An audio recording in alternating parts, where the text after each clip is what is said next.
Welcome to Mormon Book Reviews, where an evangelical encounters the restoration. And I'm very excited about this interview, the very first interview that we are taping in the new year, and we got a fabulous co-host as well. But before we get there, just a couple of things. Josh Gailey of the Church of Jesus Christ, the Biggertonites, sent me some more of their editions of the Book of Mormon, which I will continue to distribute to the Brighamites. And also, Kai Vandelay of Jesus Loves Mormons has sent me modern editions of the New Testament, which now, as of last month, Latter-day Saints are now allowed to read modern English translations of the New Testament of the Bible as they embrace or encounter the Bible this year with Come Follow Me with the Old Testament and the New Testament next year. So keep in mind we have fabulous modern English translations. The church has now endorsed them, and essentially it was the evangelicals that were behind these translations. So I just want to welcome the Latter-day Saint community into engaging our translations, which I think is really, really cool.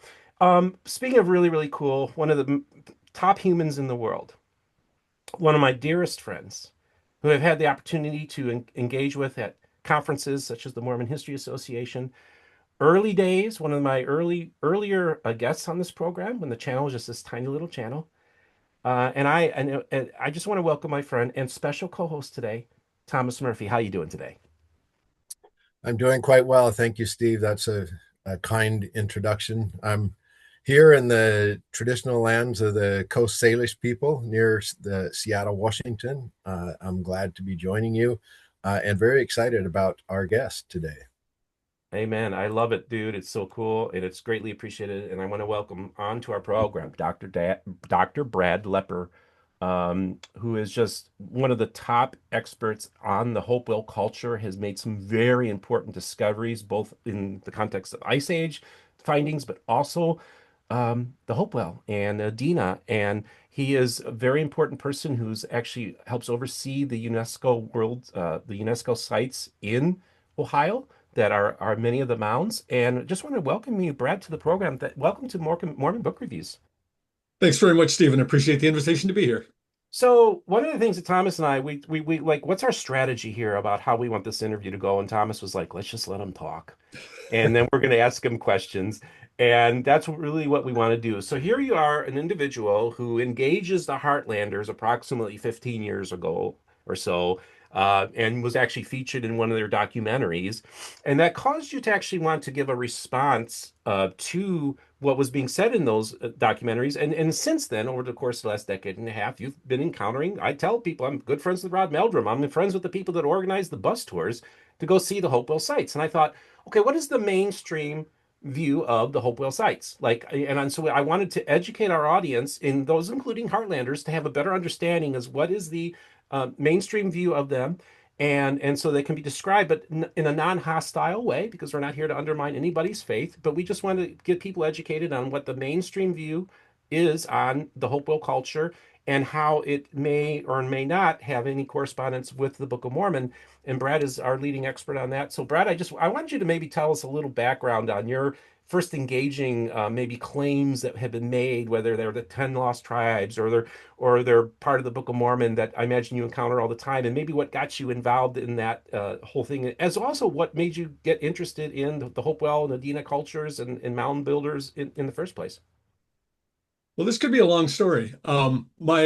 I guess, initial involvement with the controversy began when I was a graduate student at the Ohio State University studying Paleo-Indians in Coshocton County. And the Johnson-Humrickhouse Museum became sort of my base of operations in there. I worked very closely with the late Dr.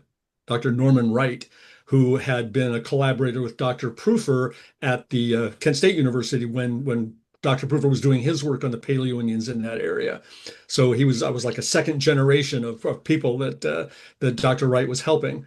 And he got me a sort of an internship with the Johnson-Humrickhouse Museum that gave me a little bit of money, and I was helping them with the collections. And at one point, the director at that time, her name was Mary Shaw, asked me if I wanted to see the Holy Stones. And it's like, oh, okay. And she opens her drawer and pulls out, well, the keystone and the Decalogue stone. And I'm just looking and saying, oh, okay, that's interesting. And she said, Mormon missionaries often come and want to see them and examine them. And I was like, okay.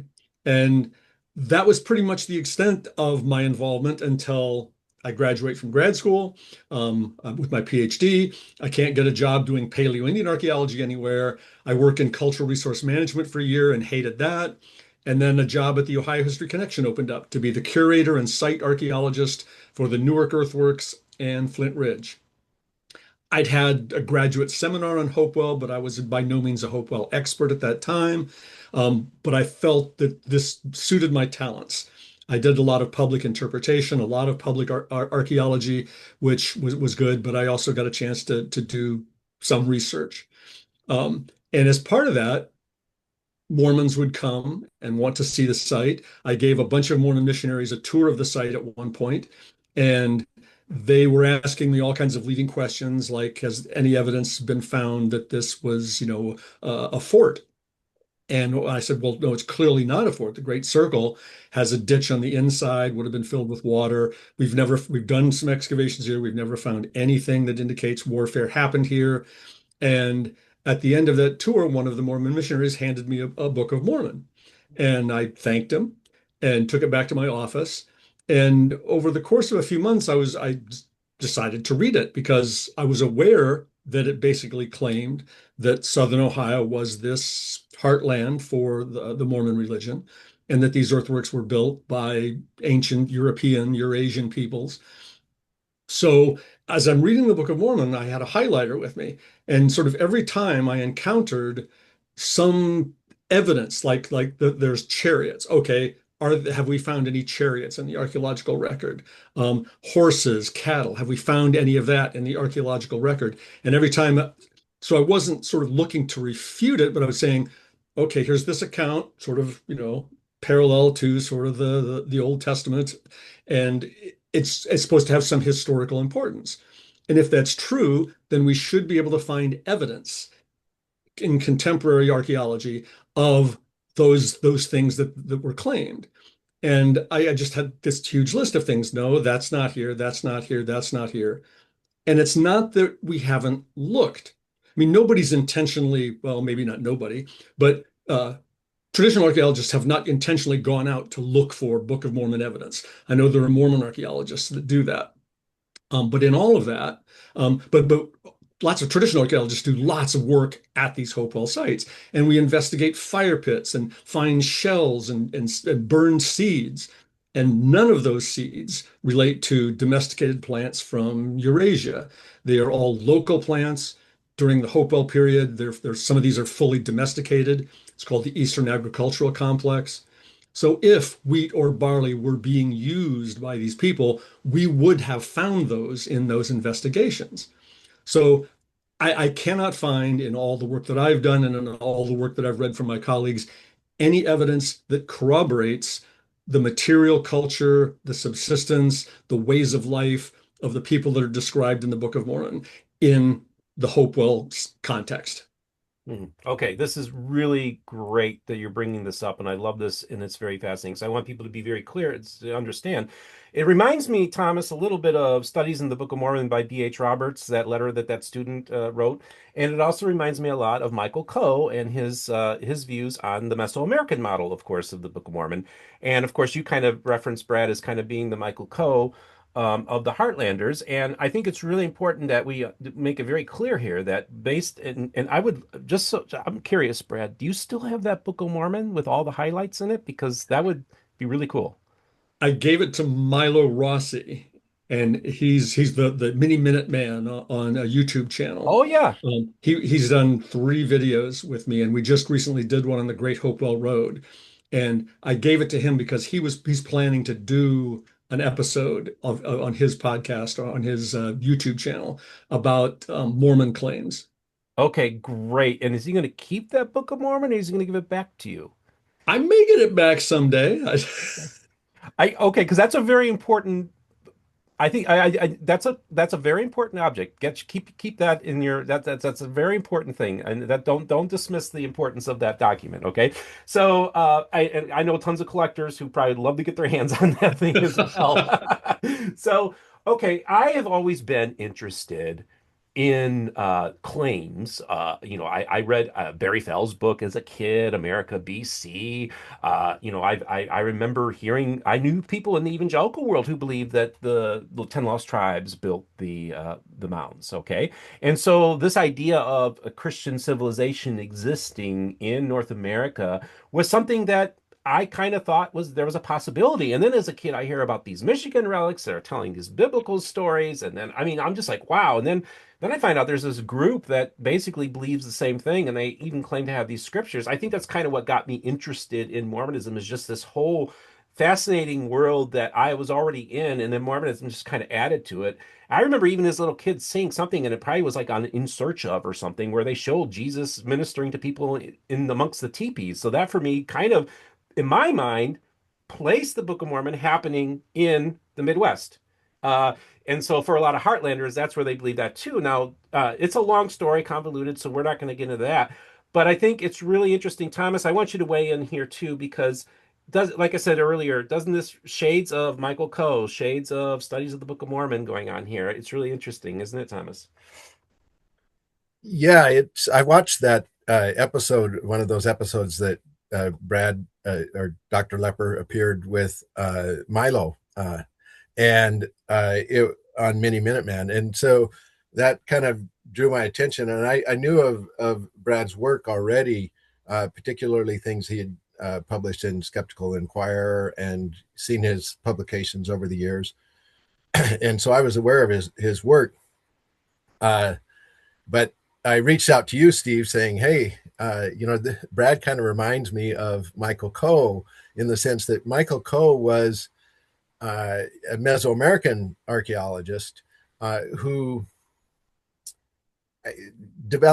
was at Yale and developed this interest in Mormonism, in part because Yale had a great collection in Mormon studies, and he was invited to write an article for Dialogue, a Journal of Mormon Thought. This was in the 70s. And so he wrote an article from the perspective of an archaeologist of Mesoamerica, of the Maya in particular, and how there basically was not a material cultural element in Mesoamerica to support the Book of Mormon narrative. Michael Coe would later, many years later, appear on Mormon Stories podcast and be interviewed there, and has had a powerful influence on debates within the field of Book of Mormon studies. So, but there are kind of today two major perspectives as far as the geography of the Book of Mormon is concerned, and that's a group a group today that believes the Book of Mormon events took place in Mesoamerica, and a group today that believes that the events took place in the Heartland. Mm-hmm. And so these are kind of two divergent points of view, neither of which is endorsed by the Church of Jesus Christ of Latter-day Saints, which takes a neutral position on the geography of the Book of Mormon.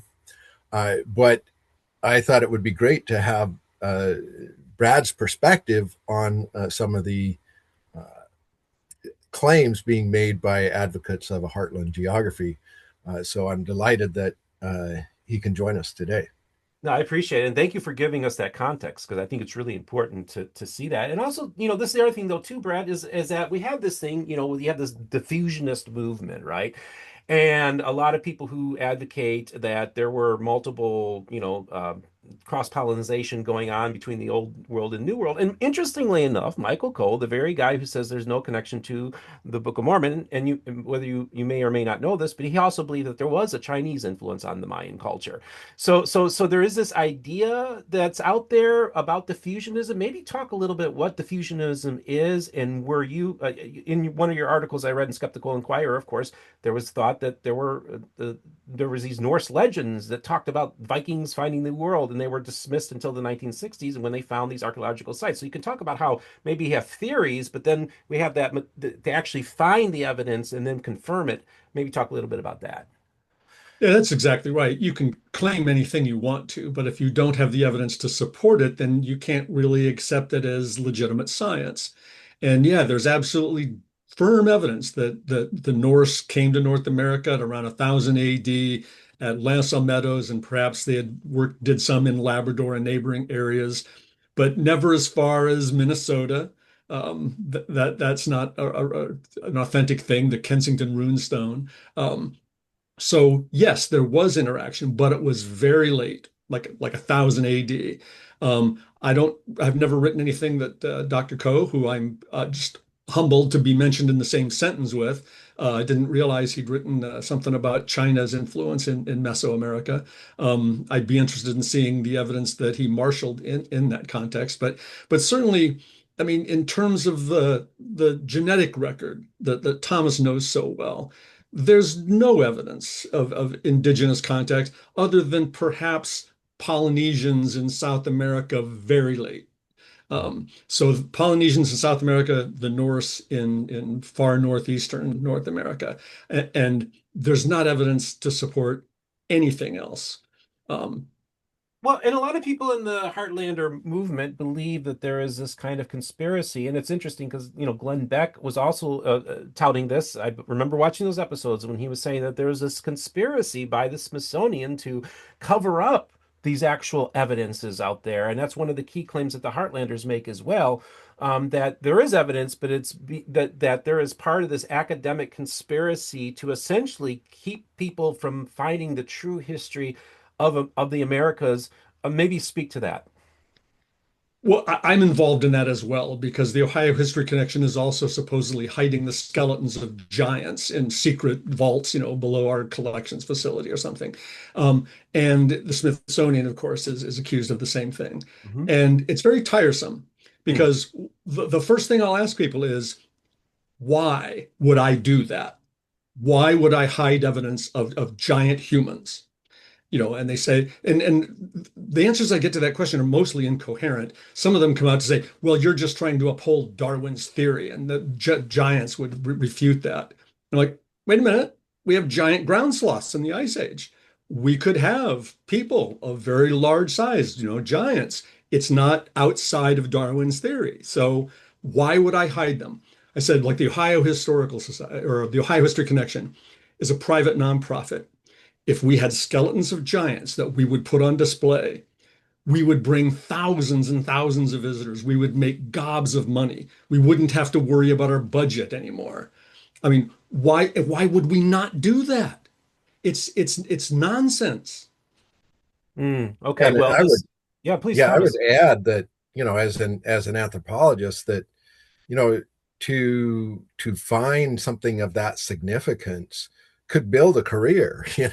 I mean, the incentive is actually the opposite. The incentive is to find the unusual, to find the striking, significant materials. So there's an there, I think those conspiracy theories really have it kind of backwards. I see them as being related to settler colonialism. And what I mean by settler colonialism is that Europeans coming to the Americas needed to find for themselves a sense of place in a new continent, right? And they, of course,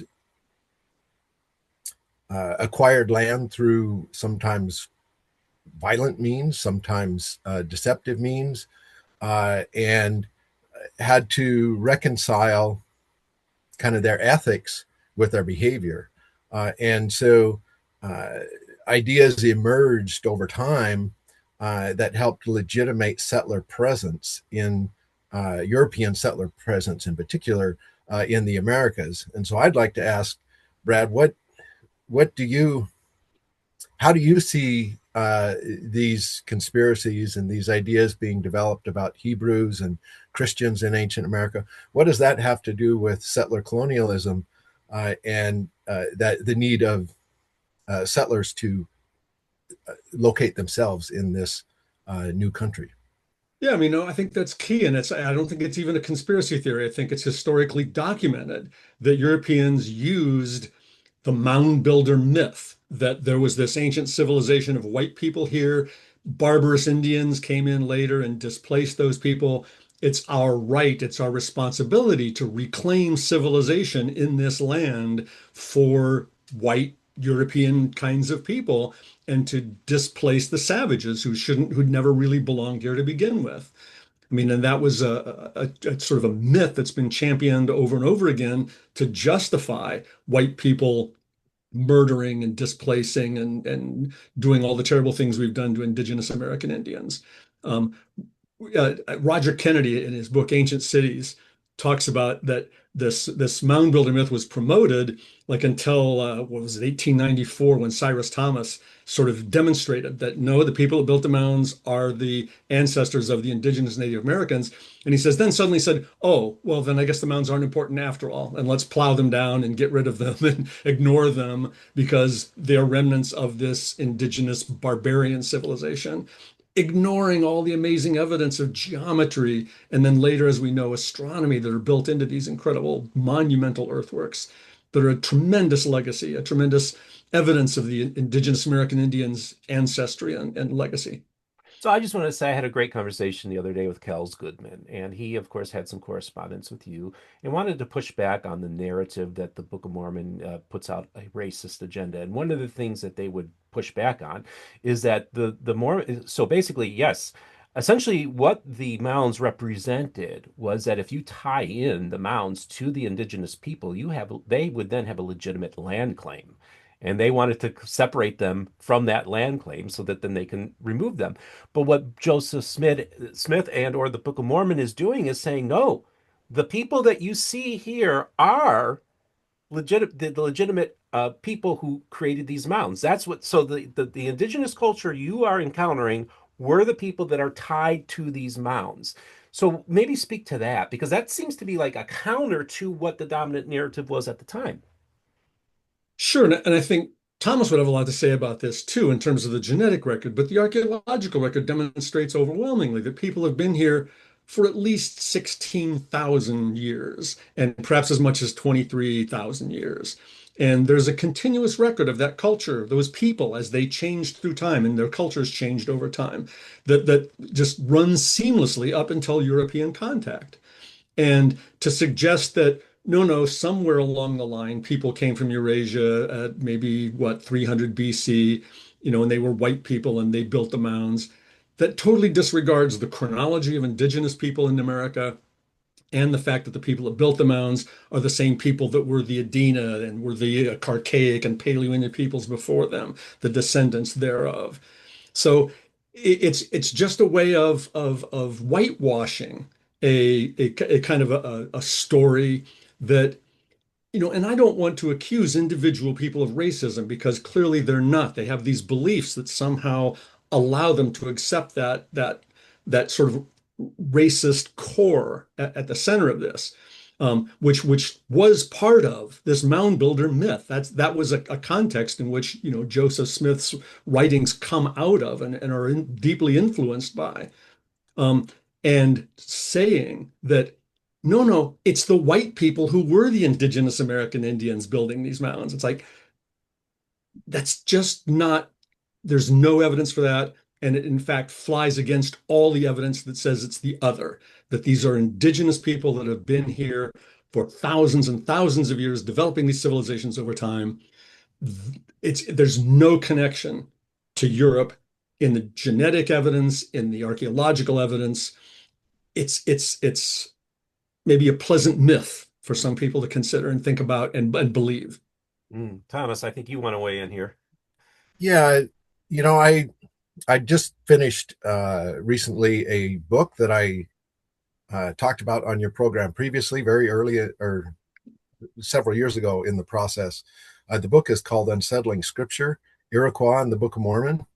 And what I do is I look at the Book of Mormon within the context of Haudenosaunee or Iroquois oral tradition and historical or ethnohistory, the historical record of that oral tradition, and look at the Book of Mormon within that context, in part because Haudenosaunee peoples claim that they had interactions with Joseph Smith before he dictated the Book of Mormon, that they shared some of their stories with him. They make that allegation. And so I wanted to investigate that. And as I was investigating that, going through the sources, what I would find is that there were, in fact, many oral traditions from the Haudenosaunee people that are referenced in the Book of Mormon as kind of echoes or allusions to them, particularly to some of the ideas of Handsome Lake, a Seneca prophet, and to stories of an ancient great peace that was founded by the peacemaker who bears some resemblance to Jesus Christ. This idea developed in the aftermath of the Revolutionary War, particularly in the Second Great Awakening. And so you see these Iroquois stories that get adapted into the Book of Mormon. But if you place the two of them next to each other, what you see in the Iroquois stories of the peacemaker is that he's never represented as white. He's represented as coming from this place, that is the traditional lands of the Haudenosaunee of what's today New York. He's represented as local, and well, New York and Ontario, I should say. And he's represented as local. He's never represented as white. But you get in the Book of Mormon, Jesus is being explicitly identified as white, his mother as white, the great peace involving becoming a fair and delightsome people. You get basically, I think Joseph Smith was wrestling with the injustices of settler colonialism and trying to balance to create a narrative that made sense to him of his relationship, the relationship between indigenous people and settlers. But in the process, what he was doing was co-opting or appropriating indigenous stories and whitewashing them to kind of create a middle ground that was more comfortable for people whose heritage came from elsewhere. So to suggest that Native people also came from elsewhere recently, then it says, oh, well, when we're displacing them, maybe we're not as culpable in that. And also projecting the violence that of colonialism back onto the indigenous people and claiming that there was an ancient destruction of indigenous people or of white people in the Americas, the Nephites, in the Book of Mormon terms, that there was a ancient destruction of European-like peoples that then helped to legitimate the current Holocaust, as the Seneca scholar Arthur Parker called it, that the Haudenosaunee were experiencing. So I'd like to ask Brad, do you see evidence of any sort of ancient Holocaust, any sort of genocidal destruction of a European-like or Hebrew and Christian-like society in the Ohio mounds around 400 AD? Not at all. That is about the time when the Hopewell civilization, the Hopewell culture, as we've defined it, seems to end. Although there are strong continuities that continue. I mean, the earthworks, the monumental earthworks, are no longer used as scenes of, hundreds and thousands of people coming into and worshiping. The forests are allowed to grow up, but there is still continuing use in the late woodland, the period after Hopewell. There's what's called, and it's a terrible name, the intrusive mound culture. And I think archaeologists were sort of offended that later cultures that didn't seem as sophisticated as the Hopewell were somehow intruding their burials into those sacred Hopewell mounds and were somehow polluting them. But these late woodland peoples were simply the descendants of the Hopewell. And I often think of that intrusive mound culture as a way of almost like a religious revival of trying to reactivate these amazing ceremonial centers that were built by their ancestors. I do think I mean, when you talk to 10 different archaeologists that are Hopewell archaeologists, there's no common explanation for why Hopewell ends. I mean, and it may be as simple as having egalitarian societies scattered all over the place coming together voluntarily to build monumental earthworks. I mean, that's maybe just not sustainable. So maybe it just collapsed under its own weight. People got tired of contributing all their labor and, whatever. We can't really see that Yeah. level of detail. But it does seem like when you look at what's happening after the Hopewell versus what's happening with the Hopewell really was, and I found your Thomas, you're discussing this time of peace that the Iroquois talk Yeah. about. Hopewell certainly was that. Huh. I mean, that period from AD 1 to 400, and I have to emphasize that I'm going to talk about human remains that have been studied from the Hopewell mounds. All of that was done without Right. consultation or consent of any indigenous people. Right. Yeah. But it has helped us learn so much because in all of the human remains that have been examined from Hopewell, there are no examples of spear points in the ribs. There are no examples of crushed skulls. There are no examples of broken arms from fending off a blow.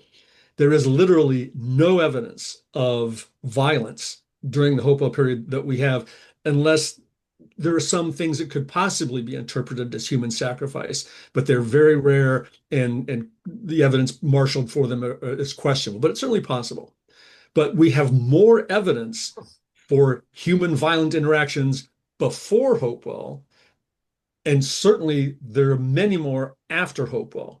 Okay. So Can one I of the just things, I'm This sorry, is you want to interject? genuinely fascinating, Brad, because if I want to put my Mormon apologist hat on, I'm saying, boy, you've just described what I call the proto millennium happening in the Book of Mormon during that period of time. And I mean, I think for a lot of people who are Heartlanders, they would glom onto a lot of what you said and say that's what the Book of Mormon is describing, even within the time frame that you would say that would have happened that to them, and then say, oh, you're saying before that there was violence and after that there was violence. That's what the Book of Mormon is saying. Again, I'm putting on my hat as a Mormon apologist. I mean, you're kind of describing this hundreds of years of peace that the Book of Mormon seems to have a bullseye on. That's interesting to me. I can understand why you're interested, but it's cherry picking.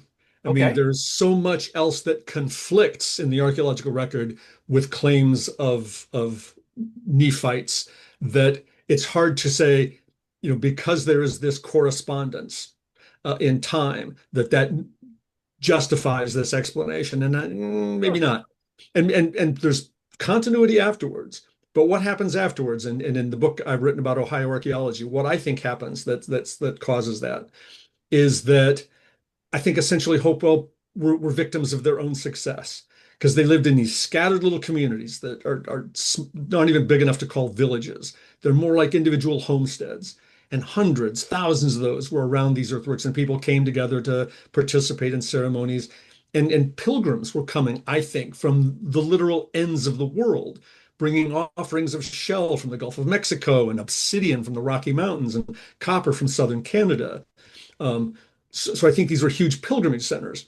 But what happens, I think, is that these small little communities start proliferating as the population goes up. And eventually, sort of, end up competing for hunting land or maybe agricultural land. And as soon as any of that conflict starts between people saying, hey, that's our hunting territory, that's not yours, that this whole house of cards starts falling apart. And then people say, okay, we have to start coalescing in larger villages. And you start getting organized warfare in the late woodland. They invent the bow and arrow, or whether they invent it or not, they start using it much more, which is better as an offensive military weapon than a spear thrower. They start living in larger villages with palisade walls around them, which suggests conflict. So it just seems to me that yeah, that's what's happening. That warfare is a part of the puzzle that explains what made the Hopewell cooperative enterprise no longer viable. So do you find that that warfare was conducted with chariots and horses? Do you find evidence that that warfare was genocidal in its scope? Uh, yeah, the No. None of that.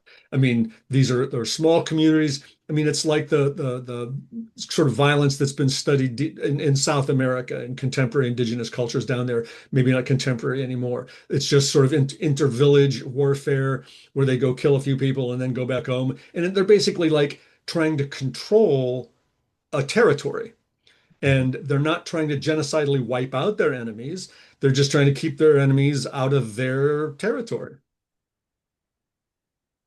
Well, I find this I'm loving this. I'm getting such a great education here. And I tell people, I said, if anything, my study of Mormonism has actually made me more aware of the Hopewell culture, the Adena.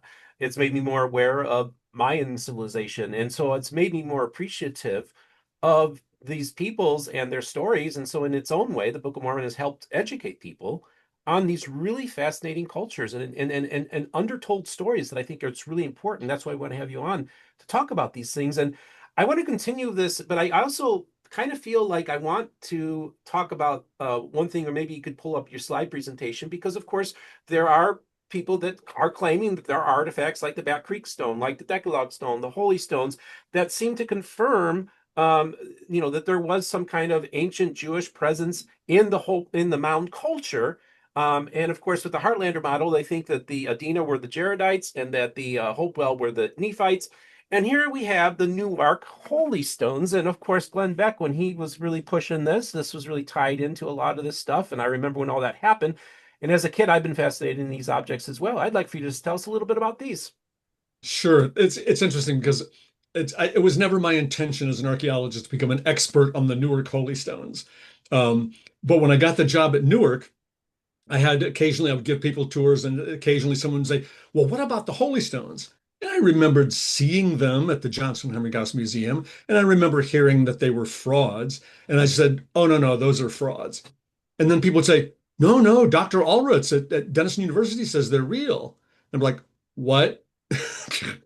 So instead of just saying, "Oh, they're frauds," because this is what the literature tells me, I had to like, okay, now I have to justify why Dr. Allrutz at Denison University is wrong. So this is what they have saved at the Johnson-Humrickhouse Museum: the two initial holy stones that were found, the keystone on the right and the Decalogue stone in the middle there. And there's that stone box that the Decalogue stone was in. And then there's this stone cup that was found. I think that was found with the keystone, might have been found with the Decalogue stone. I can't remember exactly. But those are the things that we know were associated with it. There are also three other so-called holy stones that aren't in any collections. How do I advance? Come on. Uh, um, Wow, that is really interesting, just as they're trying to advance that. Yeah, so yeah. one of the things that this like Decalogue stone that I'm looking at here too, of course, it has allegedly an image of Moses, and that was always problematic to me because, of course, that would be a graven image. So I would have a hard time being able to associate that with a Jewish culture that would have certainly Hebrew culture that would have certainly considered that to be an abomination. Okay, so tell us a little bit about the discovery of the keystone here. Okay, here's the keystone. It was found by a man named David Wyrick, Okay. who was a bit of an eccentric amateur archaeologist at the time. People say he had a belief that the lost tribes of Israel built the mounds, but that can't be confirmed. He just may have been a very dedicated avocational archaeologist. The map there is a map that he made, and he's got an X in that small circle where the arrow is pointing, where he was conducting an excavation on 29th of June, 1860, and found this artifact, which he felt did show that ancient indigenous people, were not the people that built this earthworks, that it was in fact Hebrew people. And he took that stone to Israel Dilley. Israel Dilley may have been the mayor at that time, but he was at least a former mayor. He was a very prominent member in the community. And by happenstance, as Allrutz have it, Professor Allrutz, Charles Whittlesey was with Dilly on that day. And Whittlesey was like the foremost Ohio archaeologist at the time. He made many contributions to Squire and Davis's book, Ancient Monuments of the Mississippi Valley. And he was here on business with Israel Dilly. So Whittlesey got to see it right away, and he was impressed initially. Um, but then, as he studied the circumstances and the artifact, people in the community said it was a Masonic artifact. It was not actually deeply buried. Weyrich didn't have to dig very far before he found it. Um, the letters on it were exactly the kind of letters they would find in any Hebrew Bible of the time period. So Charles Whittlesey didn't say it was a fake. He just said it's probably a modern artifact that somehow got lost in this context. Maybe some Masons were holding a ceremony here, a decade ago or something. So, but he rejected it as evidence that ancient Israelites built the earthworks. So that's 29 June 1860. Hmm. On the 1st of November 1860, Weyrich uncovers this artifact, not at Newark, but beneath the Reservoir Stone Mound that had been the largest stone structure north of Mexico, and it's south of Newark. And most of the stone had been hauled away to use as riprap for the Licking County Reservoir for the Ohio Canal. And it revealed at its bottom a circle of stone, earthen mounds, and an earthen mound in the center. And people digging in that central mound had found a stone coffin, a stone burial platform. And Weyrich heard about that, so he wanted to go back and investigate it further. He's digging with a number of people, including the local dentist named John Nickel. They're digging away and they're maybe getting ready to give up. And John Nickel says, "No, no, Dave, keep digging a little bit further." And Dave Weyrich does dig a little bit further and discovers the stone box that it was encased in. And so I think they used all the reasons that Whittlesey said why that can't be true to sort of make a better fraud. Because this was found if it was indigenously put there beneath a 40-foot tall stone mound. So it couldn't be an accidental intrusion. It's not obviously related to masonry, and it has very ancient looking Hebrew letters. So it sort of answers all of Whittlesey's criticisms to the original discovery. Okay, so you're thinking that this. Okay, so you're saying that the keystone was probably left over from a Masonic ceremony that was Not uncovered. necessarily. I, Not I think the, necessarily. I think the Keystone was an intentional fraud, but Was they did a intentional. poor job on it. Okay, and so then they went back to the drawing board. This is what you're saying. They went back to the drawing board and created the object that they would have maybe been more legitimate. Okay, so continue with this. This is fascinating. Yeah. Well, problem with this though is that, and this research all comes out of my colleague Jeff Gill, a Disciples of Christ minister and avocation archaeologist who I've been working with for years. And this was these are a table and a sort of a part of the text that Houston McCulloch, a champion of the Holy Stones as being authentic, published. Jeff and I are reading this, and Jeff looks at some of the mistakes made in this inscription. And for example, where that red box is, um, McCulloch puts the SIC to indicate that that's an error.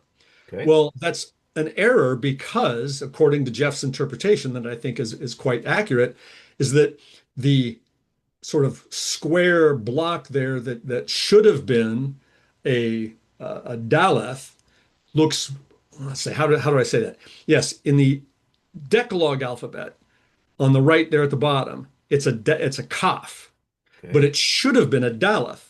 Okay. And the Kaf or the Kaf when it's at the end of a word looks very much like a Daleth.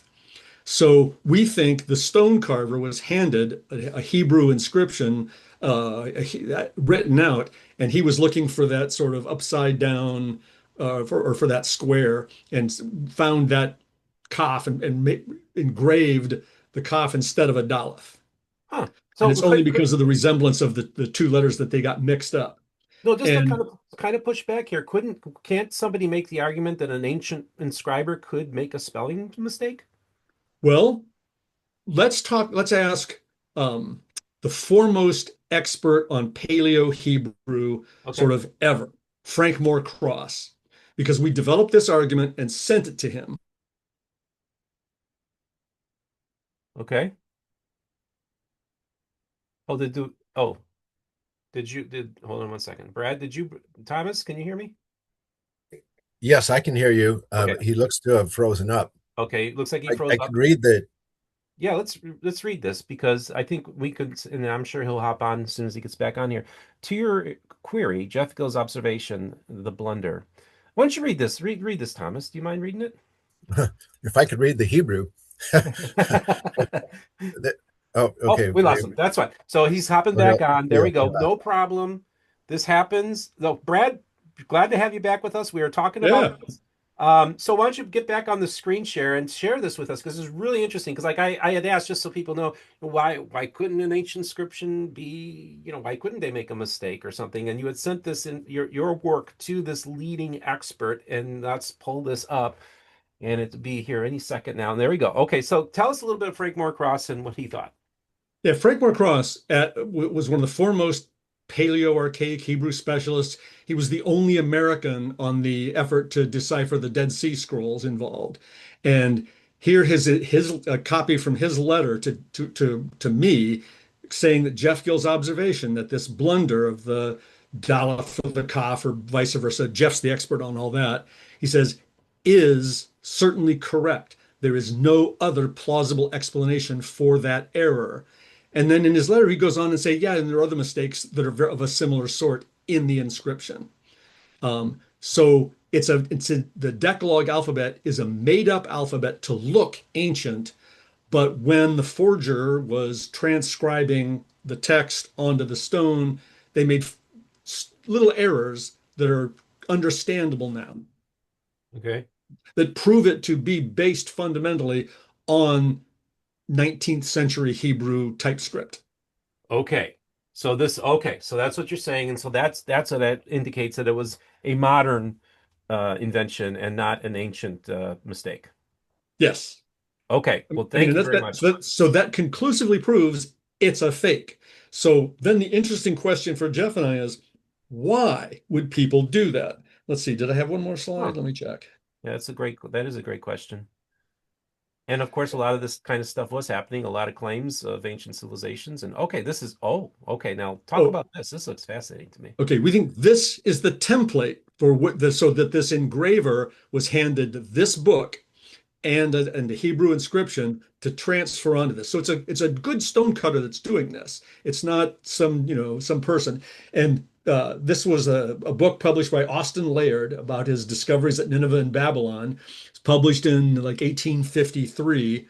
And we were looking in these early books to see what might have inspired people, and found that inscription, and it's almost identical, at least in terms of the relative crudity of the sculpture on the Decalogue stone. It seems to be mimicked both in the sort of the arched design of the thing and the figure itself, their orientation, the hat, the way their arm is.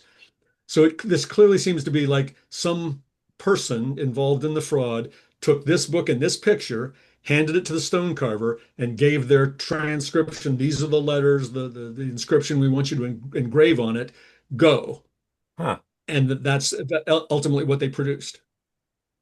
Interesting. Okay, so that's that. Okay, well of course, some people are going to push back and say, well, maybe this is an ancient object, and again, I wonder too. Like, it speaks to me about the forger's knowledge of the Bible. I would think that they would have known that a graven image would have been forbidden. It's in the Ten Commandments. I wonder why they would have goofed up so much on that. Yeah, it's hard to understand. We think the person involved in this was the Reverend McCarty, Okay.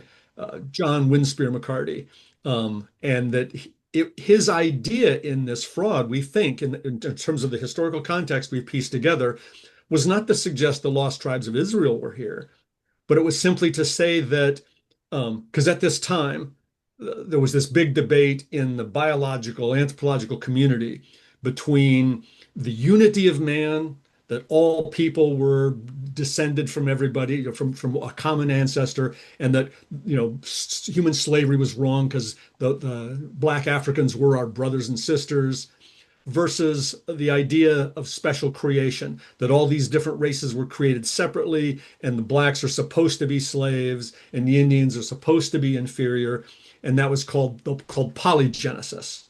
So monogenesis, we're all descended from Adam and Eve. Polygenesis, there are these multiple human species that are different, and some can be enslaved and some can't.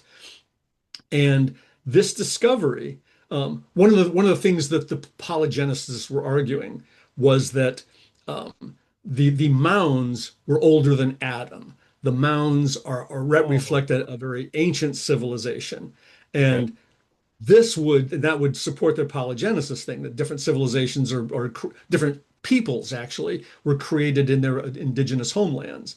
Okay. This would show, though, that no, not only are the mounds not older than Adam, they're not even older than Moses. So this Oh, supports monogenesis. It supports the Bible. okay. Well, that's interesting. And was there anything else in this slide presentation you wanted to pull up, or Thomas, did you have any questions about any of the slides that he just showed us? Oh yeah. Here's where Oh, it's oh, because I actually found Orson Pratt supporting the authenticity of the Holy Stones. So okay. it's in this Journal of Discourses. This is a talk delivered in the Tabernacle in Salt Lake City in April, and the date's cut off there. But he says there that 30 years after the Book of Mormon was put in print, these stones were found in Newark, Ohio. It proves the builders of these mounds were Israelites and that their illustrious dead buried in these mounds had their commandments buried with them. And then he refers on the right there to one of the three lost artifacts, the inscribed stone, which he says has an inscription. It's a small little, I'll show you an engraving of it in a second, but it has an inscription on the forehead that Pratt says should be translated as, may the Lord have mercy on me, a Nephite. Huh. So here's that inscription, or that artifact with the inscription on the head. Now, Jeff has an entirely different interpretation. Actually, the interpretation comes from Houston McCulloch, a proponent of the Holy Stones, but he says this is a forgery because these two of the three artifacts that were found later. This was actually found even in a separate site. And John Nickel, that dentist that was working with Wyrick, apparently he and Wyrick got into a bit of a conflict. Uh, Nickel was upset that people were believing Wyrick's view of events and not his. So the story is that he creates two frauds that he plants in mounds, and this is one of them. Huh. And one of the reasons that Houston McCulloch found to support that is that the inscription on the head there is, if you transliterate the Hebrew to modern English, it's JHNCL or John H. Nickel and in Hebrew only uses consonants. So it's Nickel signing his own forgeries, making fun of people then that are accepting this as authentic. And Oh, this is the inscribed head. There's also another one that I don't think I included interesting. that also, but the other one also has that identical JHNCL carved on it. So Okay. he signed his forgeries, waited for people to say they were real, and then at some point, we don't have this recorded, at some point, then he could have just revealed that, ha, this is just my forgery, and you accepted it, just as you accepted Wyrick's, stories because you're just gullible fools. Okay. Interesting. Wow. And then the final slide was Glenn Beck using the Holy Stones on his program to demonstrate, divine providence versus manifest destiny. Yeah. Yeah, I remember that one. I remember watching that, man. I'll tell you, I live in a Christian community, and back in the day, everybody had their TVs on at 5 o'clock on Fox News to watch Glenn Beck, and so this was a very big thing when I saw that Glenn was embracing Heartlander ideas at the time. I recognized maybe the potential impact that would have, and I think we have seen that come to fruition in our modern political world, which we can talk about. That's another subject we can talk about, but really interesting stuff. Thomas, I'm sure you want to weigh in here. Yes, thank you. When I look at questions like these fraudulent stones, I want to kind of step back and look at a bigger picture to provide additional forms of evidence. Okay, so Rod Meldrum in his "Come Follow Me" episodes appears in the near the octagon and circle of Newark and shows pictures of the Great Hopewell Road. And he claims that these Newark mounds were a great temple complex where these ancient Nephites, who resemble Hebrews and Christians, were bringing their flocks of sheep along the Great Hebrew Road and then sacrificing those in this great temple complex. So, looking at the material culture, Brad, do you see evidence of a pastoral culture raising sheep and goats and like cattle and horses, for example? And do you see evidence in the mounds themselves of Hebrew like sacrifices taking place in these locations? There have been insufficient excavations at Newark. So we've only done very limited excavations. There have been some excavations over where the Cherry Valley Ellipse is, where the burial mounds were. There were some cultural resource management excavations by the Department of Transportation that uncovered part of a occupation there, which did have fire pits and storage pits and post molds. And one of them dated to Adena, and one dated to Hopewell. And all of the stuff that was excavated there was just the Eastern agricultural complex stuff, typical stuff that we'd expect, no sheep or anything like that.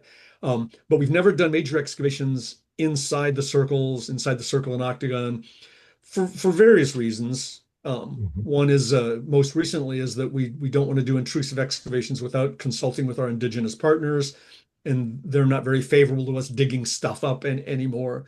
But in 1992, I excavated a trench through the wall of the Great Circle to understand how it was built, and or I actually co-directed that excavation with Dr. Deanne Weimer, who was at Bloomsburg University. But yeah, we found evidence that it was built in probably pretty rapidly in 2 or 3 stages. We didn't get any radiocarbon samples from it, but we tried dating soil humates from the bottom of it, and people have latched onto that date, but that's an early date, then it's probably just because it's the age of the humates. It's not when the site was built. But so I can't speak directly from evidence at Newark, but certainly from evidence at Site Mound, at the Hopewell Mound Group, at Hopewell sites that where there's been a bunch of excavation. There's no evidence for sheep, goats, cattle, any kinds of sacrifices of that sort. The only animal, well, I shouldn't say only because I might end up missing one, but the predominant animals found there are white-tailed deer, bear, beaver, fish, wild turkey. Those are the predominant animals we find at both the ceremonial sites where there's feasting, as well as at residential sites. Okay, that's great. And thank you for that explanation. I think it's really important that people hear this. And also now, there is this alleged menorah mound that they like to point to that has the 9 candles and it has the lamp on top of it. They're interpreting this as such, and so I want you to maybe address that because I want to hear what the mainstream view is on that. Is that and even the representation is that I think there's only that mound only partially exists now to this day, from my understanding. Maybe talk about it. Yeah, it's not preserved. I don't know that anybody's done like remote sensing to identify it. We know it from an early map that was done by, I can't remember the name of the guy, but it in the representation, and as Houston McCulloch has promoted it, it does indeed look like a menorah. I mean, it's got these arms sticking out that all converge. But the person that drew it, I mean, some of these maps are not precise of these earthworks that were done in the early years. Those avenues that framed by those walls might have been used for something entirely differently. The evidence that it represents a menorah is just based on, oh golly gee, this looks like a menorah to me, which for me is an argument just like Eric von Daniken saying this Maya glyph looks to me like an astronaut sitting in a space capsule that's being launched. It's like, well, okay, I can see where you get that idea, but it makes no sense whatsoever when you look at it in terms of the indigenous culture that created it. I think any resemblance to menorah is happenstance. Okay, so you're saying in all your years of doing researching and excavating and studying, you're saying that you have found no evidence of any type of Hebrew influence on the Hopewell or Adena cultures. That's partially correct. I mean, there are the holy stones, but Yeah. with colleagues, I've been able to demonstrate that that's false evidence. That's Okay. misinformation. So there's evidence, but it's made up evidence to promote this theory. But there's no authentic evidence, no shred of evidence to suggest that indigenous people from Eurasia were here, came here 300 BC and created these indigenous civilizations. There were already people here from 20,000 years ago whose ancestors, whose descendants, I should say, created these earthworks. Okay, so I wanted just to say too, because within the context of the Heartlander worldview, is that they believe that Lehi's party landed in the Panhandle of Florida, and in the Panhandle of Florida, we know that there's a lot of mounds, and you even said that there's even a connection to a mound in Florida to one in Ohio. And so what they believe is that basically the landing spot was there in the Panhandle, and then they made their way up and basically created this culture. That's kind of the narrative, and I think they think like the land of Nephi might have been in eastern Tennessee, and so they're just trying to basically say that the Hopewell culture started in the Panhandle and then made its way up. How would you respond to that? I mean, the earliest evidence of mound building in America is in Louisiana. You've got 4 to 6,000 year old earthworks being built there, Poverty Point, Watson Brake, some of those sites.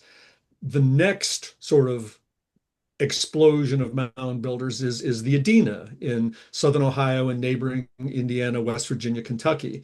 And the Hopewell arises out of the Adena as what my late mentor, Dr. Nomi Grieber at the Cleveland Museum of Natural History said.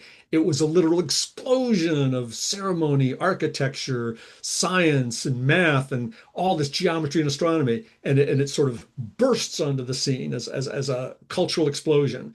And they are centered. That center of that explosion is southern Ohio and neighboring parts of Indiana, Kentucky. But the influence of that extended across literally to the ends of their world, to the Atlantic coast, to the Gulf of Mexico, to the Rocky Mountains. And special raw materials were brought from those ends of the world to these sites where they were crafted into ceremonial regalia. At the end of those ceremonies, they were broken and burned on altars. But it's all indigenous American stuff created in motifs that are based sometimes even in Adena ceremonial art, but Hopewell has its own extravagant symbolic vocabulary. And none of these places are fortifications.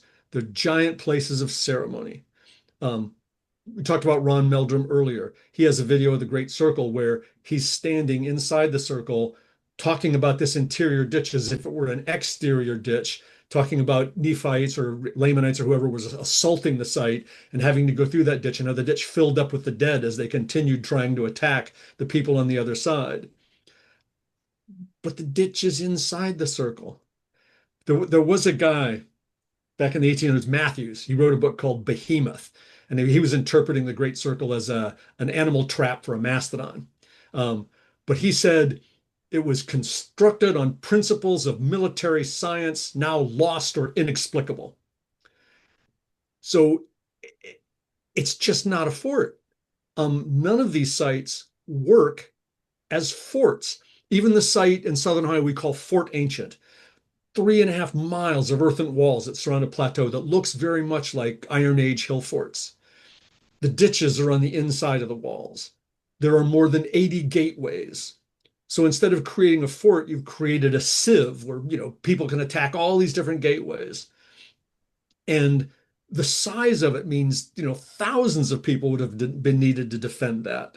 And in conventional military science, you'd need 3 times that many people to assault a fort like that. And there just weren't that many people there at that time period. Okay, interesting. Okay, so I have a question for you. So a lot of people think that I tend to think that Joseph Smith believed that the Hill Cumorah in Western New York was a Indian mount. And now we know that it's actually an ancient drum line. Um, do you know of sites that were thought at the time to be mounds that were later found to be natural formations? Have you ever encountered stuff like that, or like part of folklore develop around natural formations that were thought to Oh, be mounds? absolutely. The Monk's Mound at Cahokia was dismissed as being a natural feature until archaeologists demonstrated that it was indigenous built. And I think that's simply because, oh, that's too big and grand for indigenous people to have made. It must be Okay. a natural feature. All right. I mean, at Newark, we have a glacial came that seems to be integral to the design, and there were some burial mounds on top of it. It seems to be a natural feature that was maybe like uh, Ayers Rock. I can't remember the indigenous name for it in Australia, but a natural feature that had ceremonial, importance that seems to be an integral feature of the Newark earthworks as well. So yeah, natural features, and then the people that came before the Adena, the late archaic people that are called the glacial came culture, they used glacial cames as sacred burial places because they were like natural landmarks that people could come back to over and over again as they hunted and gathered throughout a broad region. They could come back to this central place as a common burial ground.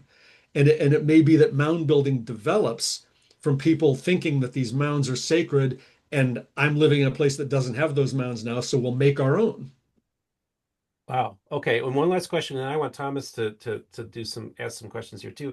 Is one of the theories that the Heartlanders like to use is that the Hopewell culture was very adept at navigating the waterways, and that's how there was their main source of transportation. Do you have evidence? I have no idea what your answer is going to be, but do you have evidence that the Hopewell were boat builders, were made their way along the Great Lakes?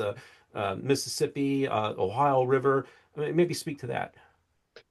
I don't have any evidence direct, but of course they were.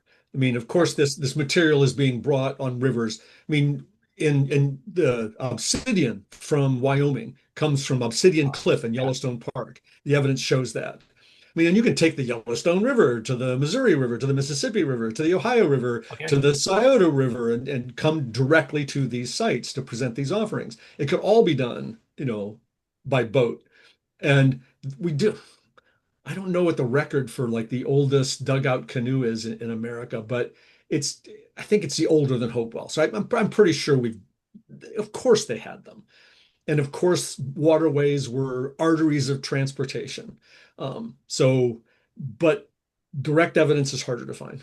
Okay, so Joseph Smith at the Zion's camp, he's walking amongst the plains of the Nephites as he described them. And this, I don't know how if you're familiar you are with this story, but he's where writes to Emma that they are walking along the plains of the Nephites and they encounter a mound near the Mississippi River in Illinois that he has excavated, and he claims to have found a giant white person called the Zelph the White Lamanite, who was heralded, who was part of a military group that herald was known from all the way from Colorado all the way through across the land. I think a Heartlander would listen to your description of all these people coming throughout the throughout North America and converging to these places would seem to be echoed in the story of Zelph the White Lamanite. Are you familiar with that story, and what are your thoughts on that? I think I've heard about it, but how does Joseph Smith know he was white? Well, that would be through revelation, most likely. Ah, Yeah. so no real direct evidence that the person is Caucasian, European descent. So I don't really accept that evidence. Okay, okay. And so, but okay, interesting. All right, Thomas, I know you're probably wanting to ask some questions here. So thank you so much for taking the time to do this, Brad. I'm really enjoying this conversation. My pleasure. One of the things that I've kind of built my career around is being someone in dialogue with indigenous communities around Mormonism, because I feel like that Book of Mormon studies operates in kind of this silo of settler European points of view that rarely engage with actual indigenous peoples.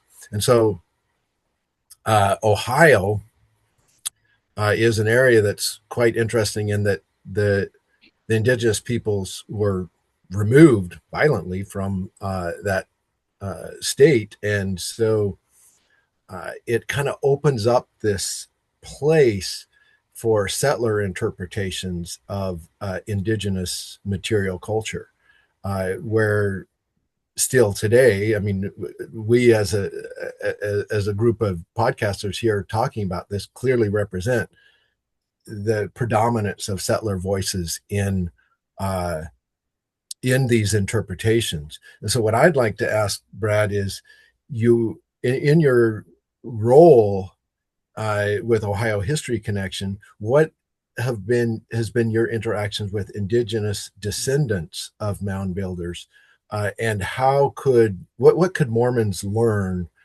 from more directly engaging with indigenous voices? And are there specific books or references or other sources that present more of an indigenous perspective on the mounds that you would recommend? Oh, that's a fascinating question. And I mean, the book that Dick Shields and Lindsay, what's his name? I got it right here. Yes, Lindsay Jones and Richard Shields. We did a interdisciplinary seminar on the Newark earthworks leading up to World Heritage. And it includes indigenous authors as well as archaeologists and historians and geographers. I think Lindsay Jones in his introduction says it was an aggressively interdisciplinary effort where we all met for 2 or 3 days. We all toured the earthworks together, and it resulted in people contributing essays to this book. So that would be one thing I'd recommend. Um, but I mean, our work with indigenous people, I mean, for me, it seems almost like it's a long time, maybe for a decade or more that we've been doing this. But in the history of archaeology, it's such a tiny part of it. Um, and one of the things that I had the privilege to do was initially when I'd go out to Oklahoma, I've been out to Oklahoma 6, 8 times, something like that, often to consult on research proposals, to consult on NAGPRA, which had been an important thing. And in my first encounters out there, the indigenous people that I now work with and I now count as good friends, you know, didn't think very much of me back then. You know, I was this arrogant archaeologist, you know, that just wanted to do stuff and didn't respect them. And it wasn't that I didn't respect them; it's just that I was clueless about, how to interact, and I was probably very kind of stiff. But on about, I think it was my third trip out there. It was a consultation with several tribes that was being held at the Eastern Shawnee facility that had included a little museum. And at lunch, I think the director of that museum was taking me to it, and we were walking through it, and she was showing me the exhibit of the Shawnee drum, which is a water drum. It's a big thing. It's really important in their ceremonies. And at about that same time, the second chief back then of the Shawnee tribe. There's three separate Shawnee tribes: the Eastern Shawnee, the Shawnee tribe, and the absentee Shawnee. So the second chief of the Shawnee tribe is walking by. He has a great interest in the Shawnee drum because he's a ceremonial leader in his community and actually puts ceremonial drums like this together for his in the worship. And he was telling me for the ceremonies, and he was telling me that yes, the way my ceremonial community creates these drums. First, we go to this very special place in Oklahoma where we find these perfectly round black stones. And we use those to tie around the edges of the drum head, the leather drum head, and then string those together. And that's how we tie the drum head to the shell of the water drum. And I looked at it and it says, perfectly round black stones. I said, at Site Mountain, the archaeologist there found 5 perfectly round black stones, and they all had different engravings on them. And I said, do you have any engravings on yours? And he says, no. And we began talking about them. And then over the course of the next year, we corresponded back and forth, talked about it. We've decided, and Henry Shetron excavated Site Mound back in the 20s, and he decided that those stones were marbles, playing a marbles game. And in spite of the fact that he recognized that the game of marbles was not known in Indigenous America, we only know it after contact. But we decided that these stones were found in what was called a big burnt offering, where thousands of artifacts were burned. And so we've decided that these stones that Henry Shetron called marbles, and everybody else has largely ignored them. I think some archaeologists have referred to them as shamanic artifacts. But we've decided they're drum stones. that they would, and everything else, the leather hide, the cordage, the wooden drum, would have burned up in this offering. And so we published an article jointly authored by an archaeologist and a Shawnee chief that here's a new interpretation, a much better interpretation that comes from indigenous knowledge, that these are evidence of the earliest known drum in Eastern North America. And to be a co-author on that paper with Chief Barnes, he's now the chief of the Shawnee tribe, and to have him offer his ceremonial knowledge to help interpret these Hopewell artifacts was just a revelation for me. And it's just, I'm so pleased to have been able to have that kind of collaboration. But the problem is, I don't know how in the world I could have planned that. I mean, you Mhm. go out and ask indigenous people, hey, what do you think this is? They think you just want the information so that you can write your article and, become more wealthy from proceeds of the papers that we supposedly make money off of, and or they think you're just trying to appropriate our knowledge and you're going to put it out there so that fake Indians can use it to make their ceremonies more authentic. But here somehow we'd established this relationship of trust, of back and forth, and it was just kind of serendipitous that he happens to be walking by when this other woman is showing me that exhibit, and we start having that conversation. So that's just one tiny example of what we need to be doing. Archaeologists need to be going out to Oklahoma, engaging with indigenous tribes, building relationships, building trust, and only then ask them, how can we help? What questions do you have? How can we help, answer those questions? And archaeologists have been doing that for years, especially out west, and in terms of helping indigenous peoples with land claims and things like that. But here, I mean, this is the first example I know where an archaeologist and an indigenous person working together have made an entirely different conclusion about artifacts that came out of a Hopewell mound. What a great story. I love that. Thomas, did you have any more questions for him? No, I think that kind of wraps it up. I really do want to kind of end with my recommendation to your viewers that we take more time as people coming from a Mormon community, that we engage our indigenous brothers and sisters, and listen to their stories. And we may be surprised that there are some similarities. And I do, of course, want to put in one final plug for my book, examining many of those similarities. The book is Unsettling Scripture, Iroquois and the Book of Mormon. It's published by the University of Utah Press and is coming out in March of 2026. It's available for pre-order at all your major online bookstores at this point, and also at the University of Utah Press's website. Awesome. And there, I try to engage directly with indigenous stories about how Mormons came to be, and put those in dialogue with Mormon stories about how American Indians came to be. Yeah, and I'm going to have you send me links so that we can put them in the show notes so people can access all that information. Um, Thomas, you got a couple? Can I ask him a couple more questions, or do you need to go? Or I just want to there's a couple more questions I'm I have. fine. Yeah. Oh, okay, great.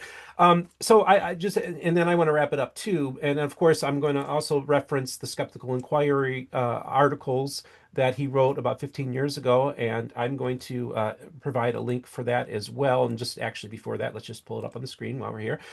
This is a part two of a three-part series that he wrote for the Skeptical Inquirer. It's free of charge. You can access this really well-written paper that kind of is an answer to some of the claims that the Heartlanders were making at that time, and many continue to do so. So I think if you just want to educate yourself on what mainstream views are on the Hopewell culture, it's a great place, and also in relation to the claims made by the Heartlanders. So real quick, I wanted to ask you, so there's this idea, is there any evidence of a great cataclysm happening approximately around sometimes in the CE 30s, 30 CE, 35 to 37, somewhere in there, of there being a great calamity in which you have cities being destroyed, Wayne May believes the temple is actually sunk into the ground, and he believes he thinks it's near Missouri, whatever. But do we have evidence of like darkness over the land for days? Maybe in oral histories, Thomas, or any archaeological evidence of a great cataclysm happening in the first century CE in the No, Hopewell or Midwest cultures? nothing like that. There's a couple of people that have proposed a comet explosion that ended the Hopewell civilization at around 300, 400, Okay. somewhere in there. But there's no evidence for that either. I was with a bunch of co-authors that presented a paper that's saying that didn't happen. There's no Okay. evidence for that. Now, a lot of people are really genuinely fascinated by the culture that mined copper in the Upper Peninsula of Michigan. Um, do we have any evidence that copper, not only just about copper, but of steel, of swords, of weapons used out of metal that were used extensively? And do we have evidence strewn throughout the Midwest that there were a lot of metal weapons used by the Hopewell culture? No, there is copper, and it's the copper from like Southern Lake Superior is very pure. So Uh-huh. there's no metallurgy. It's all been cold hammered for almost everything I've ever heard of. It's cold hammered copper. So there's no metallurgy. No There metallurgy. Okay. is some iron use, but all of these relate to meteoric iron. So meteors were found and cold hammered into sometimes a little almost like aluminum foil that were put over things like not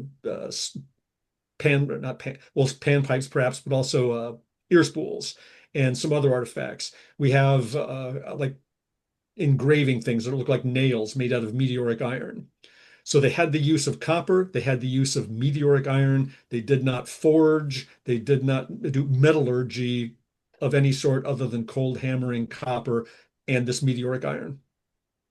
Okay, I'm about to wrap this up, but just real quick, do you feel that the Adena and Hopewell cultures are two distinct cultures, or do you feel that they are a continuation of the same culture? I think it's clear that they're a continuation of the same culture, but I mean it's like the Hopewell was an outgrowth out of Adena. And in some regions, like Kentucky and southwestern Ohio, the Adena continued right alongside the Hopewell, following their sort of more traditional ways. And a comparison might be sort of like the Amish in Pennsylvania and Ohio, maintaining a very, a different cult culture tradition alongside the mainstream culture. Hmm. And that persisted at least a century. So yes, there's the Adena, the Hopewell erupts out of it in this big explosion, like Naomi Green we talked about. But many people, maybe not many, some groups wanted to maintain their traditional ways. Okay, and then just so hold up that book one more time. Um, Oh yeah.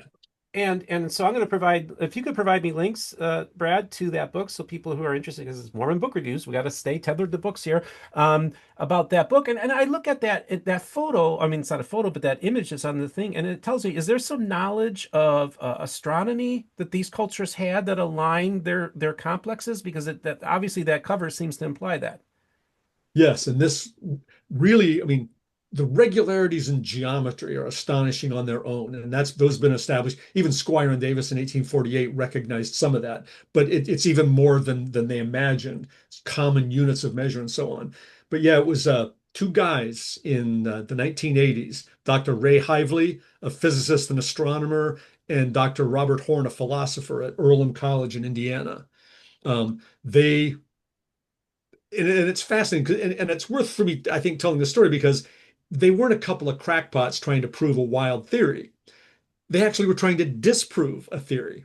Oh. They were working in the 80s along at the time that Gerald Hawkins had written his book about Stonehenge Decoded, in which they found all these astronomical alignments, solstice, equinox at Stonehenge. And Ray and Bob didn't believe it. They said, oh, those ancient people, weren't that smart. They weren't paying that much attention to the sky. It's just that Stonehenge is a complicated monument. So you could put Stonehenge on a roulette wheel and spin it 1,000 times, and 97, 98 times out of 100, it'll be pointing to a solstice or equinox alignment because there's so many lines you can draw through it. So they were teaching a class on the history of cosmology, and they decided they wanted to include their students in this critical thinking exercise. And they couldn't go to Stonehenge, but Bob Horn had been to Newark. And he said that Newark octagon is a complicated monument. You can draw all kinds of lines through gateways and along the walls. We'll go there. We'll have our students look at these alignments and say, oh, look, this one points to a summer solstice or sunrise. But it's just an accident. It's just happenstance. You put that on the same roulette wheel and spin it. And just because it's so complicated, you'll find some lines pointing to it. So they go there, they draw all the lines they could. None of them point to a solstice or an equinox. And they're dumbfounded. They're like saying, that's statistically significant. So then they start looking, they say, like, well, maybe it's not lined up to the sun because it's lined up to something else. What else is up there? The moon. Well, the moon has a cycle very much like the sun. So the sun has a northernmost rise of the sun, and that's the summer solstice. And 6 months later, it has a southernmost rise, and that's the winter solstice. And in the middle is the equinox. The moon has a similar cycle, but it does it every month. And the angle changes from month to month over an 18.6-year-long cycle. So there are 4 points on the eastern horizon. The northernmost rise of the moon followed 2 weeks later by the southernmost rise of the moon. And then 2 weeks later, it's back where it started. And then the next month, that angle contracts. And this is a simplification. The next month, it contracts. 9.3 years later, the northernmost rise of the moon at that point is at its southernmost point. And the southernmost rise of the moon is at its northernmost point. And the next month that widens, and the next month it widens. So over 18.6 years, you've got 4 points on the eastern horizon, the northernmost rise of the moon, the southernmost rise of the moon. And then 9.3 years later, you've got the northern minimum and the southern minimum. And then there are 4 corresponding points on the western horizon where the moon sets. There are all 8 of those alignments are incorporated into the Newark earthworks, this octagon. So that's pointing at the northernmost rise of the moon. 2 weeks later, you stand in that gateway and sight along that wall, and you're looking at the southernmost rise of the moon. But all 8 of the lunar alignments are incorporated in that architecture. There's one other circle and octagon in the Hopewell world in Chillicothe. It's called High Bank Works. They looked there and they found all 8 of the lunar alignments built into that, as well as a solstice alignment.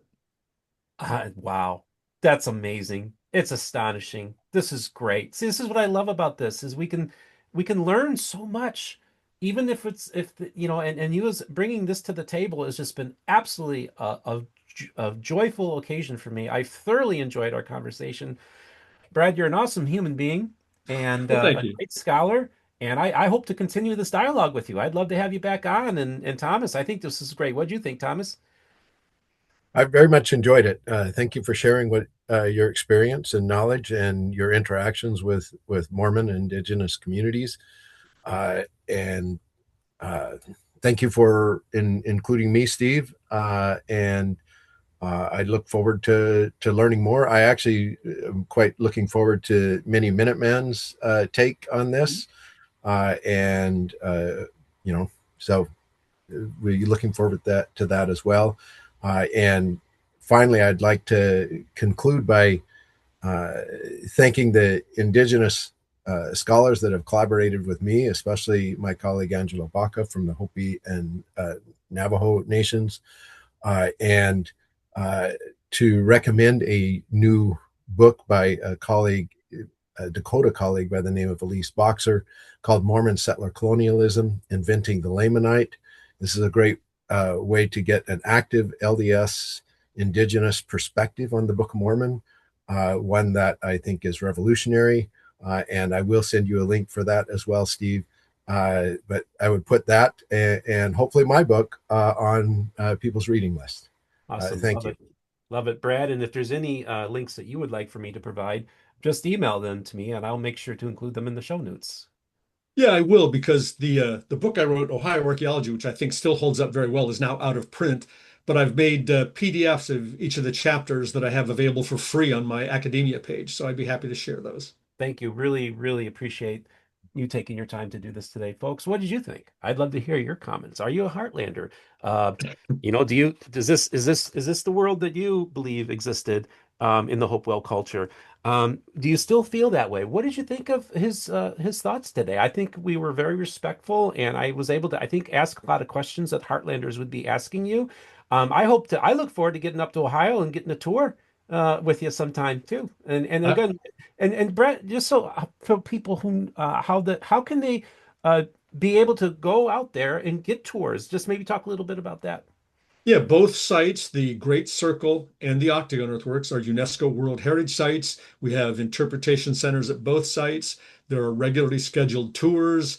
I do tours currently the first Friday of every month, which will start again in April. Okay. And I do third Friday tours at the Octagon. And those are, they've been at 12:30. I think we're changing those to 12 o'clock for the coming year. Okay. And so look forward to seeing you guys out there. And of course, just let me know when you guys will be there. You get a Absolutely. personal tour. That sounds great. Well, just tell them that Thomas and Steve, if you go in there, tell them that Thomas and Steve sent you there. Make sure you name drop us and really what an amazing story of the Hopewell culture. And it's really awesome that we have people that really do appreciate it. And I think it's cool that the Heartlanders appreciate the Hopewell culture in their own unique way too.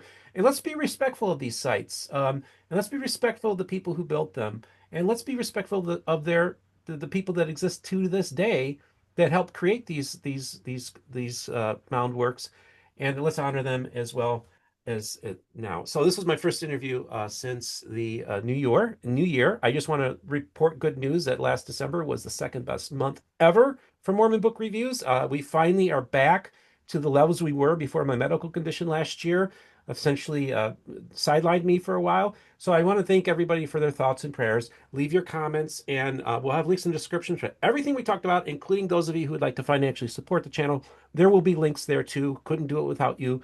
And remember, the most important thing is this: all the voices of the restoration will be heard here on Mormon Book Reviews.